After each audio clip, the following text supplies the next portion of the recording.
नमस्कार, आप देख रहे हैं लोकमंच न्यूज और मैं हूं आपके साथ सत्यम गौर। आज बात करेंगे कि उत्तर प्रदेश में अपराध कितना कम हुआ है, क्योंकि योगी सरकार जब आई थी तो अपराध को लेकर कई वादे किए गए थे जनता से कि अपराध उत्तर प्रदेश में कम हो जाएगा, लेकिन आए दिन घटनाएं घटती चली जा रही हैं।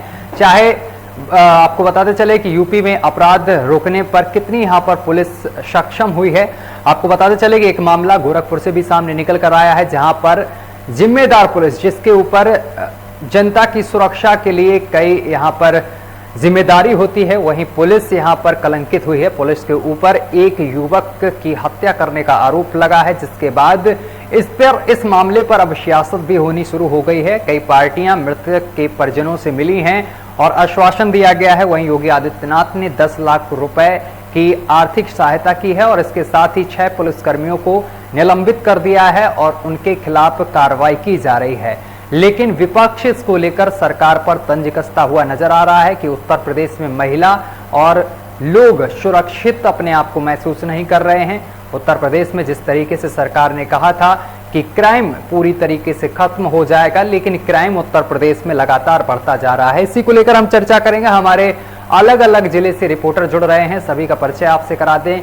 हमारे साथ लखनऊ से निखिल रस्तोगी हमारे साथ जुड़ गए हैं और इसी के साथ कदीम बुलंदशहर से जुड़ गए हैं और हमारे साथ अवनीश गोरखपुर से सीधा जुड़ गए हैं। कदीम थोड़ा बिजी दिखाई दे रहे हैं।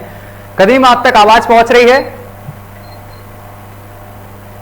तो कदीम हमारे साथ जुड़े हैं और सबसे पहले गोरखपुर का रुख करेंगे, क्योंकि गोरखपुर से एक खबर सामने निकल कर आई जिसमें मनीष गुप्ता नाम के युवक की हत्या कर दी गई है, जिसका आरोप पुलिस पर मढ़ा गया है। क्या कुछ पूरा मामला था, एक बार विस्तार से अवनीश से समझते हैं। अवनीश, क्या कुछ आखिर पूरा मामला था गोरखपुर में जिस युवक की यहाँ पर हत्या हुई है मनीष गुप्ता नाम के?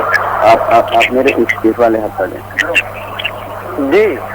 अगर हम बात करें जो है मनीष गुप्ता की, तो मनीष गुप्ता होटल में खड़े थे, दोस्तों के साथ आए थे और पुलिस जो है रात में दबिश दी। चेकिंग के दौरान पुलिस ने उनको थाने ले आई और उनकी जम के खातिरदारी की।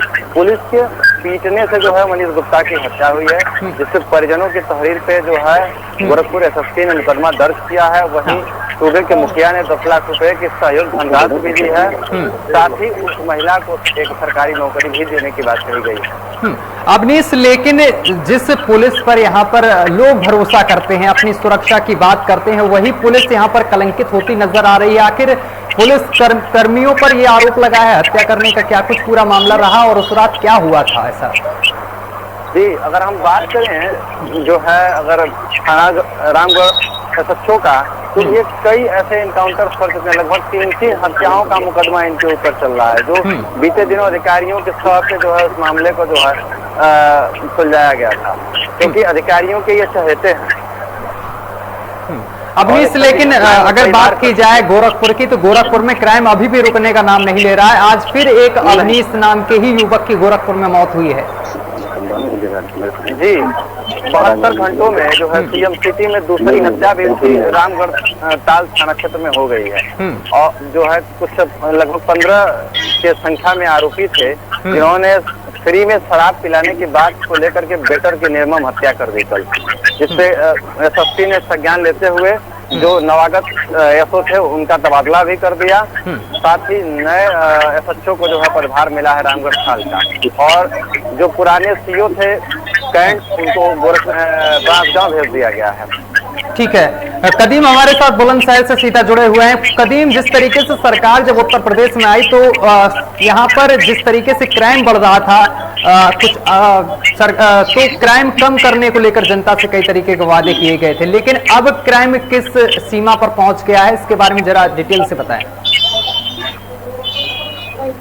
जी बिल्कुल सतर जी, हम आपको बता दें कि जैसे क्राइम पर जो एक बात बताई जा रही थी, भारतीय जनता पार्टी की सरकार है और क्राइम पर लगाम लगी है। कहीं ना कहीं बात करें मौजूदा ताजा हालत समय बुलंदशहर की, तो बुलंदशहर में कल एक दलित बेटी की, जो कि दिन में दोपहर के 1 बजे वो घर से ट्यूशन के लिए निकली थी, जिसकी उम्र करीब 15 साल बताई जा रही है। तो वो दिन में ही वो 1 बजे करीब घर से निकली थी और करीब 10 मिनट के बाद में जैसे वो महज घर से करीब 500 मीटर आगे गाँव वाले रास्ते से ट्यूशन के लिए जा रही थी, छात्रा वहीं किसी हत्यारे द्वारा, अज्ञात हत्यारे द्वारा उसकी गला दबाकर हत्या कर दी गई।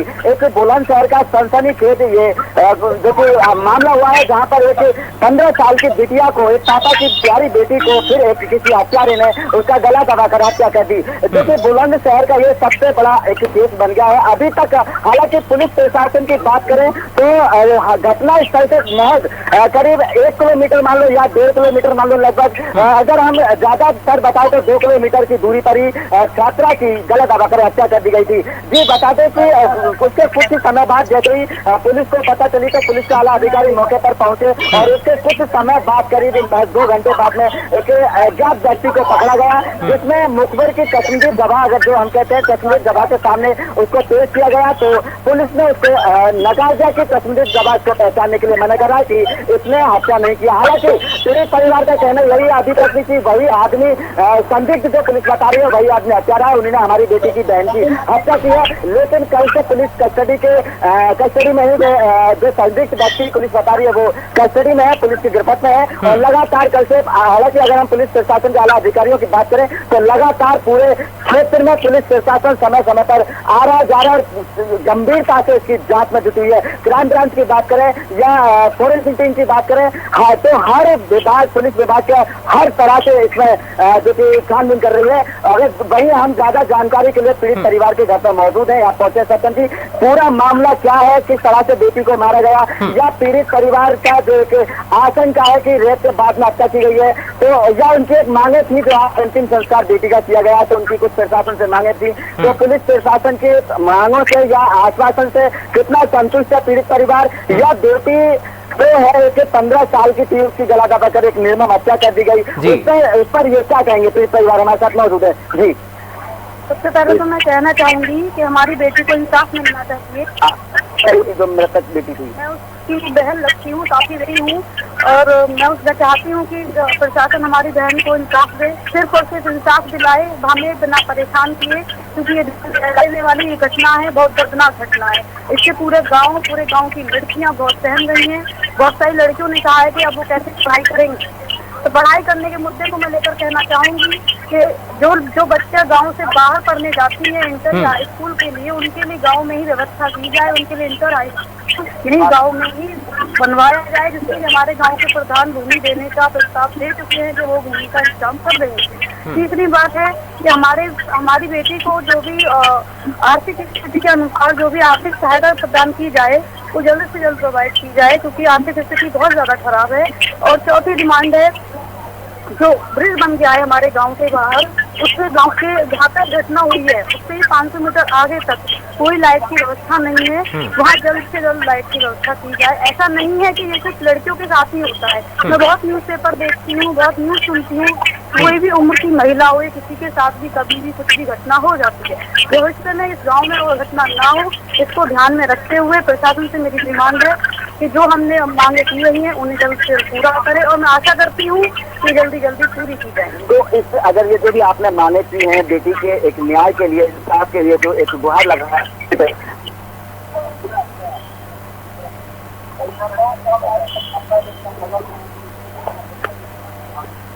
कदीम आप तक आवाज पहुंच रही है हमारी? जी कदीम, आपकी आवाज हम तक क्लियर नहीं पहुंच पा रही, अब सही से आ रही। एक बार फिर से संपर्क साधने की कोशिश करिए, बातचीत करने की कोशिश करिए पीड़ित परिवार से।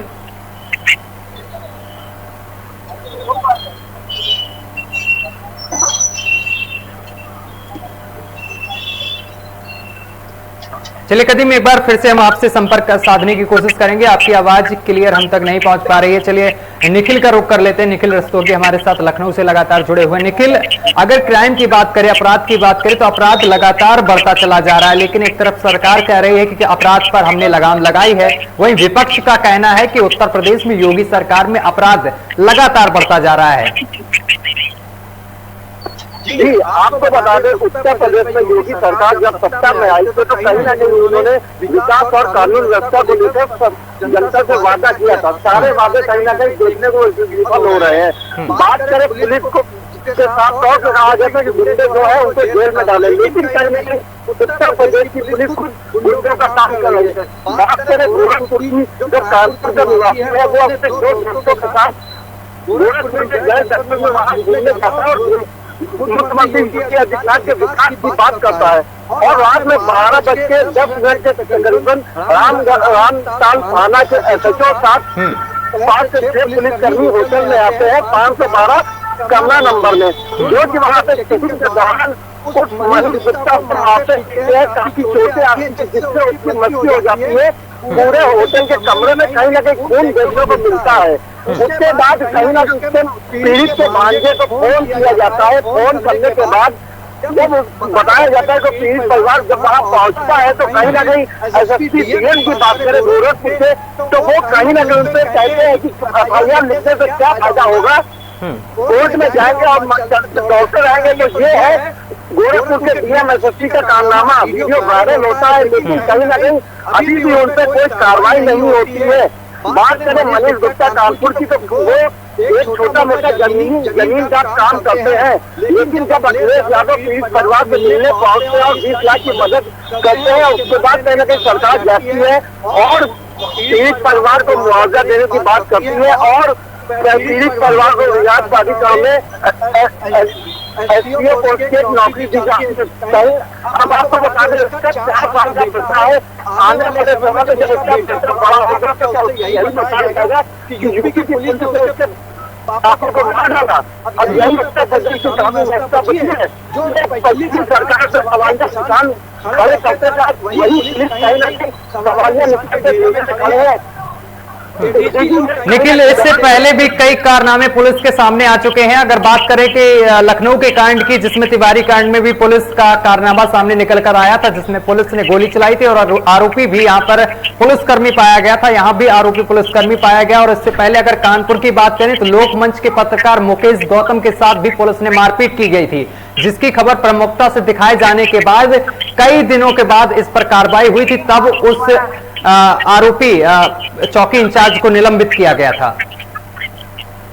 जी आपको बता दें सरकार बनते ही विवेक तिवारी नगर विभूतिगढ़ में पुलिस वाले कहीं ना कहीं गोली मार देते, वो अभी भी जेल में पड़े हैं। लेकिन 302 का मुकदमा होने के बाद गोरखपुर प्रकरण में अभी तक उन लोगों को गिरफ्तार करके जेल क्यों नहीं भेजा गया है? कहीं ना कहीं इस पर सवालिया निशान लगातार खड़े हो रहे हैं। जिस तरह से SSP ने बयान दिया है कि कोर्ट से चक्कर लगाएगी, FIR लिखाने से क्या फायदा, उनके ऊपर अभी तक क्यों कार्रवाई नहीं की गई? सरकार क्यों चुप गई है? SIT का हवाला दिया जाता है, परिवार ने सरकार ने जांच के लिए कहा है, तो अभी तक। निखिल, एक चीज और यहाँ पर मैं जानना चाहता हूँ आपसे कि यहाँ पर हत्या हो गई और इसके बाद जो सिलसिला चल रहा है लगातार मृतक के परिजनों से मिलने का, अखिलेश यादव, उसके बाद चाचा भी पहुंच जाते हैं, शिवपाल यादव, फिर सपा से भी कैंडिडेट वहां पर पहुंच रहे हैं। आखिर ये क्या चीज है, ये समझ में नहीं है। इससे पहले तो मैंने नहीं देखा, जब चुनाव नजदीक आ रहे हैं तभी क्यों ऐसे लोग पहुंच रहे वहां पर हैं?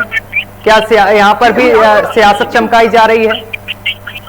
जी आपको बता दें 3 से 4 महीने बाद चुनाव है, उसको लेकर कहीं ना कहीं सब अपने आप को जमीनी स्तर पर जनता के प्रति दिखाने की कोशिश करें। बात करें गोरखपुर में प्रकरण में सबसे पहले अखिलेश यादव पूर्व मुख्यमंत्री ने ऐसी पार्टी है जो सबसे पहले कानपुर जाने के लिए कहा था। उसके बाद कहीं ना कहीं प्रियंका गांधी की बात सुनी बोली जाएगी, आम आदमी पार्टी प्रभारी संजय सिंह की बात करेगी, तो कहीं ना कहीं सब अपनी राजनीति के रोड पे चलने के लिए जा रहे हैं। लगातार कानपुर दौरे लगा है और बात की जा रही है। जी चलिए ठीक है, चलिए ठीक है, आप हमारे साथ बने रहिए। कदीम हमारे साथ सीधा बुलंदशहर से लाइव जुड़े हुए। कदीम, जिस तरीके से कदीम यहाँ पर एक बेटी की हत्या करती जाती है, लेकिन पुलिस लाख दावे करती है सुरक्षा को, लेकिन सुरक्षा यहाँ पर नहीं साफ तौर पर दिख रही है। इसके साथ पीड़ित परिवार का कहना है कि गांव में लाइट की व्यवस्था सही ढंग से नहीं है और इसके साथ उन्होंने कई चीजों की अपील भी की है। लेकिन चुनाव आने से पहले और जब कैंडिडेट जीत जाता है उस टाइम यहाँ पर कई तरीके के वादे किए जाते हैं, लेकिन अभी तक गांव में कई चीजों से गांव वंचित है, जैसे कि स्कूल शिक्षा की उन्होंने बात करी। इसके साथ ही उन्होंने बिजली की बात करी कि गांव में जो सड़क गई है बाहर की तरफ, वहां पर विद्युत नहीं पहुंचती है, लाइट नहीं समय से आती है। जी कदीम, बिल्कुल सतन जी, बता दें कि गांव के अंदर जो अभी पीड़ित बेटी की जो हत्या कर दी गई थी, उसकी बहन ने जो मांग की है वो महज जो मांग है वो लाजमी है, क्योंकि अभी बेटी ने बताया था, गुड़िया ने, जैसा कि गांव में लाइट नहीं है, गांव के बाहर जाने की जो व्यवस्था है, दूर जो है वो करीब 1 किलोमीटर गांव से दूर है। जो बेटी दूसरे गांव में या शहर यहाँ पे जो करीब 3-4 किलोमीटर दूर है, वहाँ लड़कियों को, गाँव की बेटियों को ट्यूशन के लिए या स्कूल के जाना पड़ता है। तो इन्होंने मांग की है कि गाँव के अंदर एक इंटर कॉलेज होना चाहिए, जो कि पीड़ित जो बेटी थी जिसकी हत्या कर दी गई उसके नाम पर इन्होंने कॉलेज की मांग की है। दूसरी मांग, गांव से लेकर रोड तक एक लाइट की व्यवस्था की जाए, जो कि अगर हम बात करें चुनावी मुद्दे पर, अगर हम थोड़ी सी बात कर रहे हैं तो सभी नेता जैसे ही चुनाव का टाइम आता है गांव में पहुंचते हैं और डोर टू डोर जनता से संपर्क करते हैं, बड़े बड़े वादे करते हैं कि अगर हम लोग हमारे पैर मजबूत करते हैं तो हम लोग गाँव कदीम, ठीक है कदीम, यहाँ पर कोई मिलने आया, कोई युवक पीड़ित परिवार से मिलने आया, कोई बीजेपी से, सरकार से कोई नुमाइंदा? जी, मैं पूछने की कोशिश करूंगा। हालांकि मौजूदा समय पर बीजेपी का कोई नहीं है, समाजवादी पार्टी का भी यहाँ कोई नहीं है, कांग्रेस पार्टी का भी कोई नहीं है, लेकिन आप तस्वीरों में देख रहे होंगे स्क्रीन पर, ये हमारे साथ एक मौजूद है भाई, भीम आर्मी से मौजूद है, जो कि भीम आर्मी की पहचान भी है। और जहाँ तक भी मेरा मानना है कि हर सुख दुख में ये दलित परिवार के साथ साथ सभी समाज के लोगों के साथ भीम आर्मी कहीं भी अगर किसी पर अत्याचार होता है, किसी भी पीड़ित परिवार के साथ में कोई भी अनघटना होती है, उसके साथ हमेशा ये खड़े मिलते हैं। तो इनसे भी हम जानने की कोशिश करेंगे कि पीड़ित परिवार के साथ में है, क्या इनकी मांग है, पीड़ित परिवार के कितने भीम आर्मी साथ है। जी, मैं पहले आपको बता दूं, ये सरकारें वादा करती है कि बेटी पढ़ाओ बेटी बचाओ। अब मैं बता दूं कि यहाँ पर जो स्कूल है वो 8वीं तक है। अगर यहाँ पर पहले स्कूल 12 तक होता तो हमारी बहन को बाहर नहीं जाना पड़ता। तो ये है कि जो सरकार कहती है वादे करते हैं, लेकिन जमीन पर कोई काम नहीं है। और इस देश में दलित मुस्लिम की तो हालत ही ऐसी कर रखी है कि वो कहीं भी सुरक्षित नहीं है।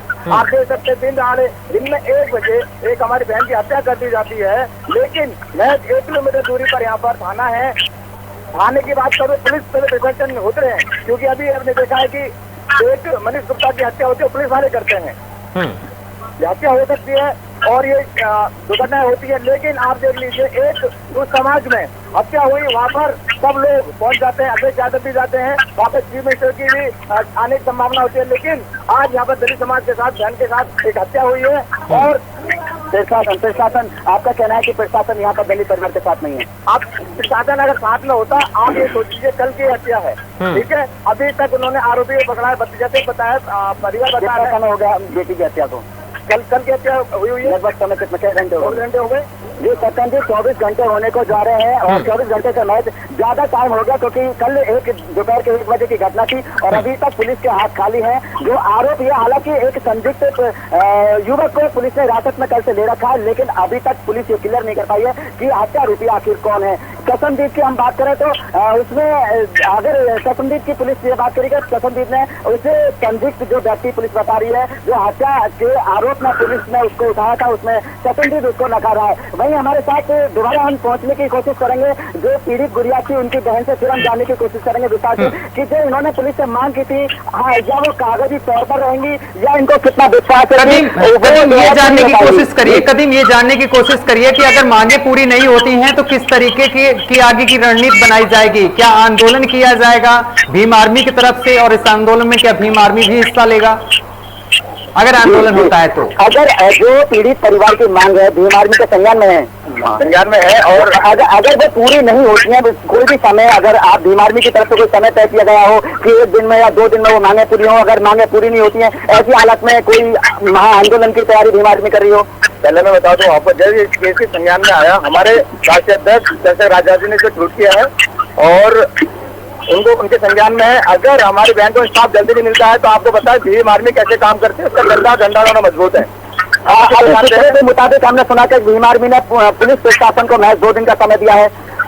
जो यहाँ की कार्यकारिणी है, हमारी जो जिला कमेटी है बुलंदशहर की, मैं अगर उन्होंने 1-2 दिन का समय है तो हम 2 दिन में SSP गिरफ्त करने का काम करेंगे और बहन को इंसान दिलाने का काम करेंगे। जी सत्यन जी, आपने सुना, सीधा भीम आर्मी के कार्यकर्ताओं को कहना है कि 2 दिन का समय सूत्रों के हिसाब से इन्होंने बताया कि, और सूत्रों की थोड़ा सीधा तौर पर इन्होंने अभी बताया कि 2 दिन का समय हमने पुलिस प्रशासन को दिया है। अगर 2 दिन के अंदर दलित परिवार को, दलित बेटी को, पीड़ित परिवार को अगर प्रशासन के द्वारा कोई भी अगर सहायता नहीं मिलती है या आर्थिक सहायता की जो बात कर रहे हैं नहीं मिलती है, या मेन मुद्दा है हत्या आरोपी को पकड़ना, तो अगर हत्यारे को पुलिस नहीं करती है तो 2 दिन के अंदर ये बुलंदशहर एसएसपी के कार्यालय को घूरने का काम करेंगे और एक अगर जैसे बात नहीं बनती है तो ये एक बड़ा आंदोलन करेंगे, जिसमें इन्होंने बताया कि जो भीम आर्मी सरयादा एएसपी या भीम आर्मी के जो राष्ट्रीय अध्यक्ष चंद्रशेखर जी, उन्होंने इनको सीधा तौर पर अपने कार्यकर्ताओं को आदेश दे दिया है कि अगर पुलिस प्रशासन किसी भी तरह की इसमें लापरवाही करता है तो भीम आर्मी जो है आने वाले समय में एक बड़ा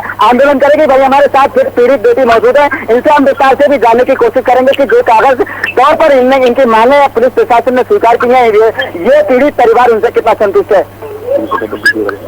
मैं पूरी तरह से संतुष्ट हूँ, क्योंकि ऐसा नहीं होना चाहिए कि किसी को किसी बात के लिए आप बोल दो और उसे पूरा ना करो, कोई आश्वासन लेके बैठा है और फिर पता चलो कुछ भी ना मिले। इसीलिए मैं पूरी तरह से इस बात से एहतियात रखती हूँ कि काम मांगे पूरी की जाएंगी। सबसे बड़ा मुद्दा गुड़िया ये है कि आप लोग कह रहे हैं कि भाई हत्यारा है जो पुलिस ने पकड़ रखा है, लेकिन पुलिस कह रही है कि वो हत्यारा नहीं है, जो संदिग्ध गवाह है वो इस बात को नकार रहा है। इस पर आप क्या कहेंगे? आपकी निगाह में कौन हत्यारा, अभी तक क्यों हत्या, जिसने भी हत्या की है? और मैं अभी तक एक आदमी पुलिस की गिरफ्त में है कि जो हत्यारा बताया जा रहा है, लेकिन एक आदमी एक ही बेटी की हत्या कैसे कर सकता है? नहीं, पुलिस ने हमें बताया था, जो लड़के को उन्होंने पकड़ा है कि उसके साथ और भी लोग थे। अगर ऐसा नहीं होता तो वो अज्ञात कैसे हो गया?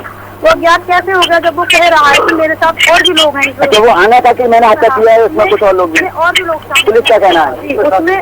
उसमें और भी लोग शामिल हैं, तो ये अज्ञात कैसे हो सकता है? तो फिर पुलिस इसमें ये क्यों कह रही है कि वो संदिग्ध तौर पर पकड़ रखा है? अभी तक संदिग्धता तो बनाए रखी जाएगी। अगर बता दिया जाए कि गाँव वालों को या हमारे घर वालों को ये वही है, तो क्या उसको छोड़ दिया जाएगा? तो उसको छोड़ दिया जाएगा, एक्शन तो लिया ही जाएगा। भाई जब हमारी बेटी नहीं रही है तो कोई आराम से तो नहीं बैठेगा ना। अच्छा, पीड़ित परिवार से आपकी बहन है या मैं भीम आर्मी से भी पूछना चाहूंगा कि हत्यारा जो भी होगा, इसमें जो भी दोषी होगा उसके लिए क्या मांग करती है? देखो, जो दोषी है वो जेल जाए, और जो ये तो तरीके कानूनी प्रक्रिया है कि उसको सजा हो, हम चाहेंगे कि वो उसे फांसी हो। पीड़ित परिवार से ये जानने की कोशिश करिए कि आखिर हत्या किस वजह से हुई, क्या पुरानी रंजिश थी? हत्या जो हुई है, कोई पुरानी रंजिश आपकी चल रही है उनसे, कोई किसी भी तरह का आपसे 2 साल पहले कोई रंजिश, वजह क्या बनी, क्या वजह हो सकती है हत्या की आपकी बहन की? ये अभी कोई क्लियर नहीं है हमें कि वजह क्या हो सकती है। आपको किसी से डर था कि कोई किसी पर शक था कि हमारे परिवार पर कोई बुरी नजर रखता हो? नहीं, ऐसा हमें अभी तक कुछ भी नहीं पता है, क्योंकि हमारे ऐसा कुछ अभी क्या पहले से भी कभी किसी परिवार हमारा कभी किसी भी से कोई दुश्मनी नहीं रही है। वो तो छोटी सी बच्ची थी, उसको कोई। चलिए ठीक है कदीम, वो जांच का विषय है, फिलहाल पुलिस इस पूरे मामले की जांच करेगी। आप हमारे साथ बने रहिए। अवनीश का रुख कर लेते हैं, गोरखपुर से लगातार हमारे साथ जुड़े हुए। अवनीश, अगर बात की जाए मनीष हत्याकांड को लेकर, तो उसको उस मामले को लेकर क्या कुछ अपडेट है? जो हत्यारे हैं क्या वो पुलिस की गिरफ्त में आए अभी तक? मनीष जी, अगर हम बात करें जो है कि उन हत्यारों की, तो अभी तक एक भी गिरफ्तारी नहीं हो पाई है। कई टीमों को लगाया गया है उनकी गिरफ्तारी के लिए। वहीं अगर हम बात करें सीएम सिटी गोरखपुर के जो एसएसपी हैं विपिन टांडा जी, तो वो एक चर्चा का विषय बना हुआ है। लोगों का कहना यह है कि ये भाजपा के बड़े नेता के दामाद हैं, जो बीजेपी के जो सांसद भी हैं और मुंबई के पूर्व कमिश्नर भी रह चुके हैं, और ये अपने मनचाहे दरोगाओं को जो है थाना भी दिलाते हैं, अपनी इच्छा के अनुसार थाने को चलाते हैं। वहीं सूबे के मुखिया का कहना यह है कि सबकी क्लास ली जाएगी, लेकिन अभी तक अगर निलंबन की बात करें तो सीओ कैंट भी इसमें शामिल है, लेकिन इनका तबादला कर दिया जाता है, न कि निलंबित किया जाता है। वहीं 2 दिन पहले जो है नए थानेदार बनाए थे के राणा, उनका भी जो है कल निलंबित कर दिया गया, लेकिन अभी तक एसएसपी का निलंबन नहीं हुआ, डीएम का निलंबन नहीं हुआ। एक आरडीओ में स्पष्ट वो महिला से जो है दबाव बनाते नजर आ रहा है, जो सोशल मीडिया पे जम के खूब वायरल हो रहा है और एक चर्चा का विषय भी बना हुआ है। ठीक है निखिल, लगातार पुलिस की कार्यशैली पर सवाल उठ रहे हैं। जो पुलिस यहाँ पर जनता की सुरक्षा के लिए रखी गई है, आज उसी पुलिस पर सवाल उठ रहे हैं। वही पुलिस आज हत्यारी साबित हो रही, क्या कहेंगे? जी, आपको बताते गोरखपुर का मामला कहते हुए मामले में कहीं ना कहीं गुनों पर पुलिस वालों को गिरफ्तार कर जेल भेज दिया जाता है। लेकिन गोरखपुर के मामले में बात करें जगन नारायण, जो कि नगर नारायण से पुलिस से इंस्पेक्टर बनते हैं, उसके बाद कहीं ना कहीं वो खेती के दौरान 512 नंबर कमरे में जाते हैं। लोग न्यूज चैनल कई सवालिया निशान खड़े कर रहे हैं तो उसमें क्या हुआ है कार्रवाई को लेकर। बात करें होटल के सबसे पूर्व कमरा क्यों साफ किया गया, इन सब चीजों को लेकर बात कहीं कहते हैं और इस पर क्या जांच होती है ये अभी तक पता नहीं है। लेकिन जब उनके ऊपर 302 का मुकदमा हो चुका है तो अभी तक उनकी क्यों गिरफ्तारी नहीं की गई है? लगातार यही सवाल उठ रहा है, उनको गिरफ्तार करने में क्यों पुलिस के हाथ को लगाए हैं? ठीक है, कदीम पीड़ित परिवार से तो जल्दी से जानिए कि आखिरी उनकी क्या मांग है, सरकार से क्या वो चाहते हैं, क्या डिमांड है? जी बिल्कुल, हमारे साथ पीड़ित परिवार की लगातार जो उनकी बहन है वो बनी हुई है। आज आपकी जो मांगे हैं वो क्या मांगे हैं? जैसा अभी आपने बताया था कि हमारी सरकार से मांगे हैं, और अगर वो मांगे पूरी नहीं होती हैं या जो भी पुलिस प्रशासन कागजी तौर पर कार्रवाई करके लेके गया है उससे आप कितना संतुष्ट हैं? मैं पूरी तरह से संतुष्ट हूँ, क्योंकि जो मांगे की गई हैं वो पूरी हो जाएंगी, मैं ऐसी आशा करती हूँ। अगर नहीं की जाएंगी तो हम आगे आंदोलन करेंगे। एक बार और विस्तार से बताएं कि किस तरह की मांगे हैं? मांगे हैं, हमारी बेटी को सबसे पहले तो इंसाफ मिलना चाहिए। सबसे महत्वपूर्ण मांग यही है कि हमारी बेटी को इंसाफ मिलना चाहिए, जिससे आगे ये घटनाएं दोबारा भविष्य में ना हो। दूसरा, हमारे गांव की बच्चियों को पढ़ने के लिए बाहर दूसरे शहर में, दूसरे कस्बे में जाना पड़ता है, तो उसके लिए इंटर हाई स्कूल की व्यवस्था हमारे गाँव में ही की जाए, जिसकी जमीन हमारे प्रधान जी। बेटी के नाम से स्कूल, क्या नाम है बेटी का नाम अंजलि है, उसी के नाम से उस स्कूल की व्यवस्था की जाए। तीसरी डिमांड है कि हमारे गांव में जो ब्रिज बन गया है, ब्रिज से गांव तक पुल तक कोई लाइट की व्यवस्था नहीं है, वहाँ लाइट की व्यवस्था की जाए। चौथी डिमांड है कि बस हमारी बेटी को इंसाफ मिल जाए, बस इंसाफ मिल जाए और कुछ नहीं चाहते हम। चलिए ठीक है, सीधा तौर पर अभी आपने सुना कि जो पीड़ित परिवार है वो लगातार इंसाफ की गुहार लगा रहा है। लगातार इनका पीड़ित परिवार का सीधा तौर पर सीधा कहना है कि हमें सिर्फ इंसाफ चाहिए और इंसाफ के अलावा हमें कुछ नहीं चाहिए। तो पीड़ित परिवार सीधे तौर पर इंसाफ की लगातार पुलिस प्रशासन से, सरकार से गुहार लगा रहा है। अब देखना यही होगा कि आखिर, हालांकि पुलिस प्रशासन की बात करें तो पीड़ित परिवार का कहना है कि कल से पुलिस प्रशासन लगातार जबरदस्त मेहनत करा और जो हत्यारा है, जो भी हत्यारा होगा, जो भी बात सामने आएगी उसको वो सामने लाएगा। लेकिन अब देखना यही होगा कि पीड़ित परिवार को, आखिर पीड़ित परिवार के साथ में भीम आर्मी भी आंदोलन करने के तैयार है। वहीं अगर हम बात करें किसान संगठन की, तो किसान संगठन ने भी पीड़ित परिवार के पक्ष में 10 लाख रुपए की आर्थिक मदद की सरकार से बात की है, जो कि किसान संगठन लगातार प्रशासन अधिकारियों के संपर्क में बना हुआ है। और सीधे तौर पर बहुत बहुत धन्यवाद कदीम हमारे साथ जुड़ने के लिए, और निखिल आपका भी बहुत बहुत शुक्रिया हमारे साथ जुड़ने के लिए, अवनीश साहब का भी बहुत बहुत शुक्रिया हमारे साथ जुड़ने के लिए, तमाम बातचीत करने के लिए। तो उत्तर प्रदेश में किस तरीके की यहाँ पर अपराध को लेकर हम बातचीत कर रहे थे, लगातार अपराध चरम सीमा पर है। अलग अलग जिले से हम बातचीत कर रहे थे, गोरखपुर की भी तस्वीर आपको हमने दिखाई कि किस तरीके से वहां के हालात हैं। वहां पर पुलिस खुद हत्यारी साबित हुई है और जिसके बाद 6 पुलिसकर्मियों को निलंबित कर दिया गया है। साथ ही उन पुलिसकर्मियों की गिरफ्तारी के लिए टीम भी गठित कर दी गई है। फिलहाल मेरे साथ अभी के लिए बस इतना ही। देश दुनिया की तमाम खबरें देखने के लिए देखते रहिए लोकमंच न्यूज।